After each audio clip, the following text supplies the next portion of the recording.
Guys बहुत सारे writers हैं ना, वो आज के समय में एक ऐसे सिचुएशन में फंस जाते हैं ना कि जिससे निकलना ना उसे समझ ही में नहीं आता है कि वो उससे बाहर कैसे निकले। देखिए माजरा क्या है ना कि बहुत सारे ऐसे राइटर्स हैं, वो मुझे कमेंट बॉक्स में पूछते रहते हैं कि उनका राइटर कार्ड जो है ना वो एक्सपायर हो गया है और उन्होंने उसमें कुछ स्क्रिप्ट्स को ऑलरेडी रजिस्टर करके रखा है, लेकिन एक्सपायर हुए उन्हें 1 साल 2 साल हो गया है। तो अब क्या किया जाए? क्या उनकी रजिस्टर्ड स्क्रिप्ट्स मान्य होगी अगर वो उसे रिन्यूअल नहीं कराते हैं? तो क्या उन्होंने जो स्क्रिप्ट रजिस्टर्ड किया था तो वो मान्य होगी, या फिर अगर वो इसे अभी रजिस्टर कराएंगे 1 साल 2 साल बाद तो क्या उनको वही मेंबरशिप नंबर मिलेगी, या फिर उनका मेंबरशिप नंबर चेंज हो जाएगा, उन्हें फिर से नया एडमिशन कराना पड़ेगा? तो पूरी जो डाउट्स है ना वो मैं आप लोगों की आज इस टॉपिक पर क्लियर करने वाला हूँ। तो पूरा देखिए वीडियो को लास्ट तक। अगर आप एक राइटर है तो आपके लिए बहुत काम की वीडियो है, क्योंकि हो सकता है कि आपने अभी ये सिचुएशन फेस नहीं की हो, लेकिन फ्यूचर में आपको ये सिचुएशन फेस करनी पड़े। हो सकता है कि आपने कार्ड जो है वो बनवाया और उसके बाद फिर कुछ कारण से आप उसे रिन्यूअल नहीं करा पाए, तो ऐसे में आपको क्या करना है, तो पूरा डिटेल इन्फॉर्मेशन आज ही ले लीजिए। तो चलिए शुरू करते हैं आज का वीडियो। हाय एवरीवन, मैं हूं आकाश रजाक और आप देख रहे हैं आरएस फिल्म्स प्रोडक्शंस। अगर आप हमारे चैनल पर नए हैं ना तो इसी तरह के फिल्म मेकिंग और स्क्रिप्ट राइटिंग से रिलेटेड वीडियोस देखने के लिए हमारे चैनल को सब्सक्राइब जरूर करके रखिए। तो चलिए बताता हूं मैं आप लोगों को कि इस सिचुएशन में क्या करना चाहिए।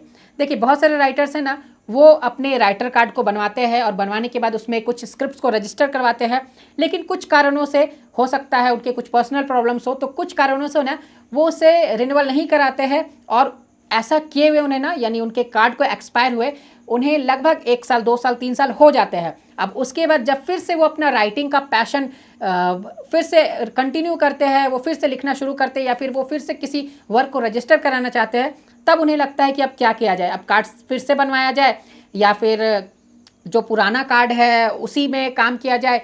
और उनके मन में एक ये भी डाउट रहता है कि जो पहले स्क्रिप्ट रजिस्टर्स थी उसका क्या होगा। तो देखिए सबसे पहली बात मैं आपको ये बता दूं कि अगर आपका कार्ड एक्सपायर हो गया है तो फिर आपकी जो ओल्ड स्क्रिप्ट्स है ना, कार्ड के एक्सपायर होने पर वो वैलिड नहीं होगी।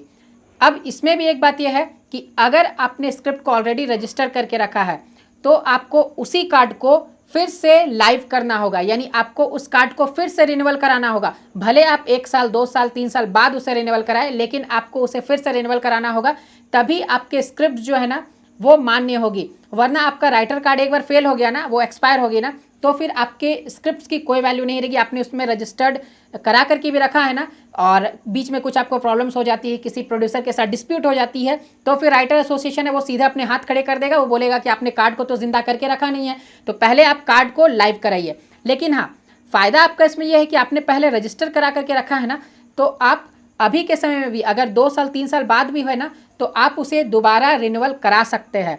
तो आप रिन्यूअल कराने के लिए अप्लाई कर सकते हैं। आपको उसमें मेंबरशिप नंबर भी है ना, ज़्यादातर केसेस में आपको सेम ही मिल जाएगी, उसमें कोई टेंशन की बात नहीं है।